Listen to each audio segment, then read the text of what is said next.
Bonsoir à tous, merci de nous rejoindre sur TNTV pour un nouvel épisode du JT Vert, votre émission consacrée à la protection de l'environnement et au développement durable. Ce soir, je vous propose de nous rendre à l'Assemblée de Polynésie française, à la conférence du groupe des parlements des îles du Pacifique.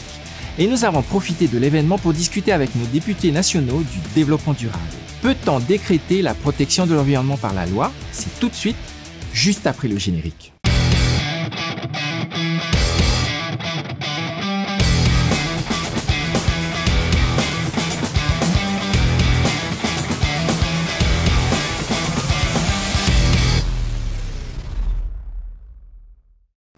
Le 29 juillet, c'est le jour du dépassement mondial.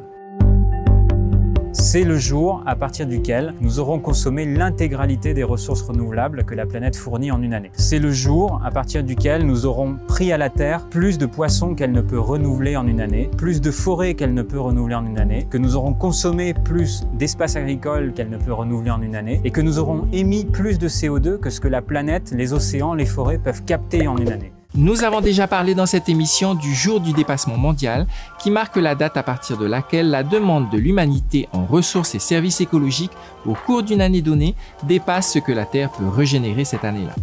Suivant cet indicateur calculé par l'ONG Global Footprint Network, le déficit écologique ne cesse de se creuser chaque année depuis le début des années 70. Le jour du dépassement mondial était alors calculé au 29 décembre 1970. Tout cela est le résultat de notre vie moderne basée sur notre consommation effrénée de produits. Les techniques de marketing commercial nous poussent à vouloir posséder toujours plus de choses sans forcément en avoir besoin ou à utiliser des produits à usage unique pensés rien que pour vous. De plus, les indicateurs économiques qui mesurent la richesse des différents pays sont basés sur l'utilisation des ressources naturelles et la consommation des ménages. Mais comme tout indicateur économique, il ne prend pas en compte certains aspects de notre vie. Le bénévolat par exemple. De même, il ne prend pas en compte l'impact de nos activités sur l'environnement. Des scientifiques travaillent sur de nouveaux indicateurs intégrant l'espérance de vie ou encore l'empreinte écologique des activités. Le Happy Planet Index intègre même le bien-être des populations obtenu par sondage. Et si vous n'êtes pas encore convaincu, sachez que dans notre monde de consommation à outrance, 20% de la population mondiale consomme 80% des ressources planétaires. Bonne émission. Les 10 et 11 septembre dernier, l'Assemblée de la Polynésie française accueillit la conférence du groupe des parlements des îles du Pacifique. Durant 2 jours, les représentants de 16 pays et territoires de la région ont travaillé sur le thème de l'économie bleue durable, en particulier sur la résilience de l'océan Pacifique le premier jour et sur la pêche, secteur clé de l'économie bleue, le deuxième jour. Un troisième jour, le 12 septembre, a été consacré à la visite des installations de l'atoll de Tetiaroa. Lors de la conférence de presse de présentation, Gaston Tong-Sang, président de l'Assemblée de la Polynésie française, avait expliqué que le vote des lois devait se faire en cohérence avec les politiques publiques décidées par le Forum. Au JT Vert, nous nous sommes posé la question du soutien populaire de ces lois. Nous avons profité de cet événement pour interroger nos représentants nationaux sur ce point.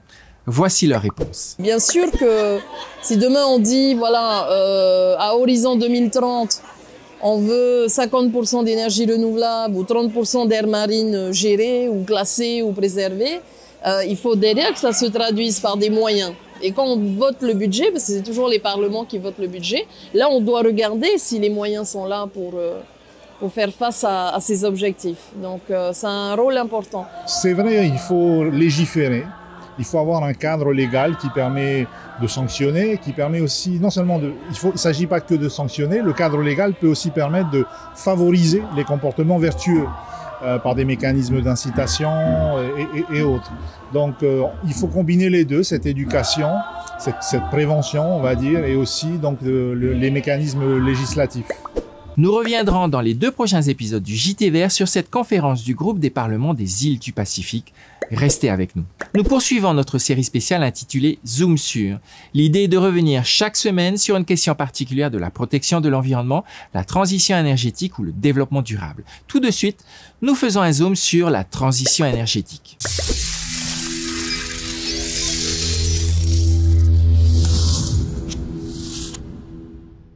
Comme nous vous l'indiquions précédemment, la transition énergétique consiste à utiliser moins d'énergie fossile et plus d'énergie renouvelable. Il faut également changer de mode de consommation et faire plus d'économies d'énergie. Mais comment changer de comportement? Il faut de l'information. Et c'est le rôle de l'espace Info-Énergie notamment. Porté par la Fédération des œuvres laïques, l'EIE est un espace de conseil visant à informer gratuitement sur la maîtrise de l'énergie, l'efficacité énergétique, les énergies renouvelables et le changement climatique.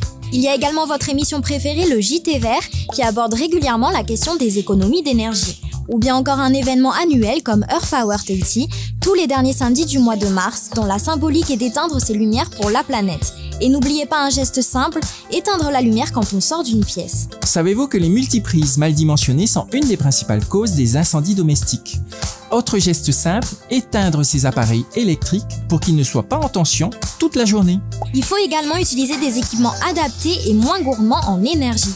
Dans ce cadre, la Polynésie française a mis en place des incitations économiques et fiscales en la matière, par exemple les ampoules basse consommation, les chauffe-eau solaires ou encore les voitures électriques. Ce changement de comportement commence à se répandre dans la société polynésienne et chacun, ménage, collectivité et entreprise, est impliqué. Même l'opérateur historique de distribution d'énergie en Polynésie française participe à cette prise de conscience à travers des campagnes de communication.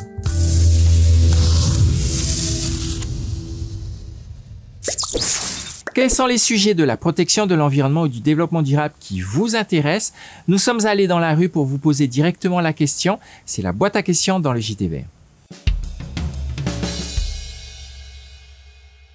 Penses-tu que le FENUA est prêt à lutter contre le changement climatique? Pour répondre à cette question, il faut que ceux qui nous gouvernent ainsi que l'ensemble des citoyens se mobilisent ensemble sur la question du changement climatique.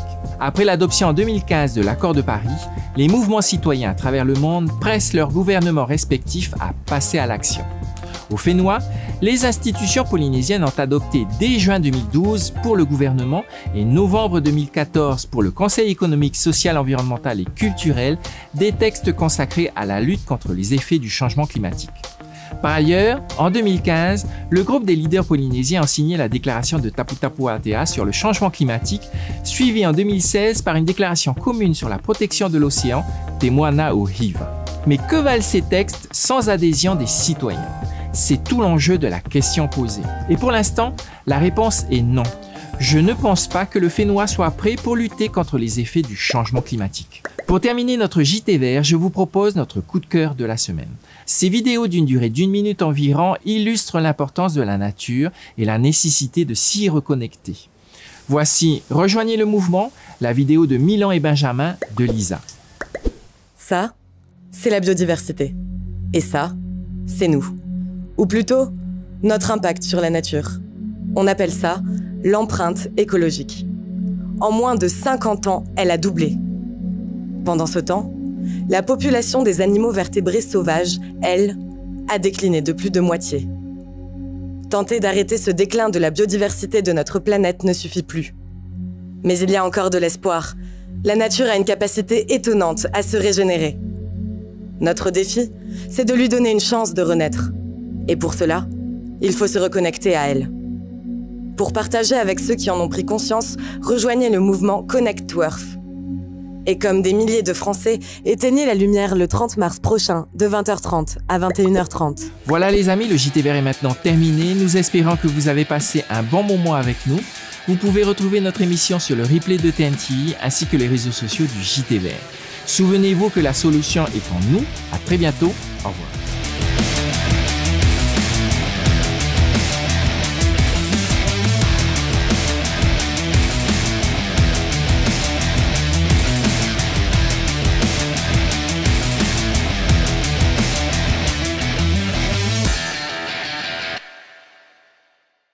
Prochainement, dans le JT Vert, direction Tetiaroa. Nous avons eu la chance de suivre les représentants des 16 pays et territoires du Pacifique, membres du groupe des parlements des îles du Pacifique, visitant les installations de l'atoll de Tetiaroa. Dimanche prochain, qu'avons-nous échangé avec nos cousins du Pacifique? C'est prochainement dans le JT Vert.